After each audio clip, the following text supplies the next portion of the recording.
ఆంధ్ర తెలంగాణలో తక్కువ ఫీజులతో high quality results ఇస్తున్న ఏకైక సంస్థ తిరుమల్ ఐఏఎస్ ఇన్స్టిట్యూట్. మహారాష్ట్ర రాజధాని ముంబై సహా రాష్ట్రంలోని పలు ప్రాంతాల్లో కురుస్తున్న భారీ వర్షాల కారణంగా జనజీవనం అస్తవ్యస్తంగా మారింది. అర్ధరాత్రి నుంచి కురుస్తున్న వర్షాల కారణంగా పలు ప్రాంతాలు జలమయమయ్యాయి. తానే నాసిక్లో వర్షం పడి ఆరెంజ్ అలర్ట్ ఉండగా ముంబై సహా పలు ప్రాంతాల్లో భారీ వర్షం కురిసే అవకాశం ఉందని వాతావరణ శాఖ రెడ్ అలర్ట్ ను ప్రకటించింది.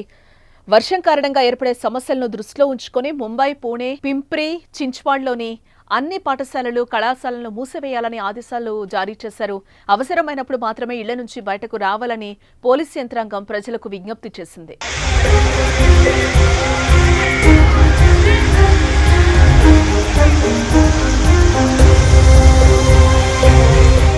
వర్షాల కారణంగా దేశ ఆర్థిక రాజధాని ముంబై పరిస్థితి మరీ దారుణంగా ఉంది.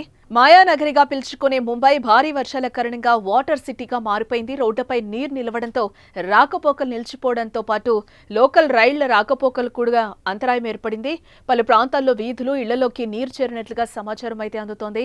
ప్రజలు తమ ఇళ్ల నుంచి నిత్యావసర వస్తువులను తొలగించి సురక్షిత ప్రాంతాలకు తరలించాల్సిన పరిస్థితి అయితే నెలకొంది. అక్కడ కుర్లా తూర్పు నుండి గోరెగావ్ వరకు అనేక ప్రాంతాల్లో నీటి ఎద్దడి పరిస్థితి చాలా తీవ్రంగా ఉంది. అంధేరి నుంచి అంబోలి వరకు, గోరేగావ్ నుంచి ఘట్కోపర్ వరకు నిన్న ఎక్కడ చూసినా నీరు కనిపించినా గురువారం పరిస్థితి కాస్త మెరుగుపడిందని చెప్పుకోవచ్చు.